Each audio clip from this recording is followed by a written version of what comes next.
মাধ্যমিক ও উচ্চ মাধ্যমিক পরীক্ষার আগে আমাদের কোচিং থেকে প্রত্যেক বছর দশম ও দ্বাদশ শ্রেণীর একটা ফাইনাল মক টেস্ট নেওয়া হয়। তার কারণ নিজেরা কেমন প্রস্তুত হয়েছে, কতটা তৈরি হতে পেরেছে সেটা একবার নিজেরা দেখে নিতে পারে, কেমন কি নাম্বার পেলো, মোটামুটি একটা কনফিডেন্স যাতে তৈরি হয় নিজেদের মধ্যে, সেই জন্য। তো সেই পরীক্ষাটা আমাদের গতকাল থেকে শুরু হয়ে গেছে। কালকে বাংলা পরীক্ষা হয়েছে, আজকে ইংলিশ পরীক্ষা হলো। কোচিংয়ের বাইরে যেসব স্টুডেন্ট নিজেরা মোটামুটি পরীক্ষা দিয়ে নিজেদের কতটা কি তৈরি হয়েছে সেটা দেখে নিতে চায়, তারা কালকে থেকে এসে পরীক্ষা দিতে পারে। আমি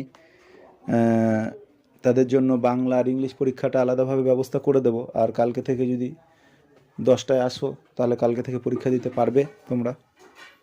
কালকে ক্লাস 10-এর কালকে জীবনবিজ্ঞান পরীক্ষা আছে, আর 12-এর আছে সংস্কৃত পরীক্ষা।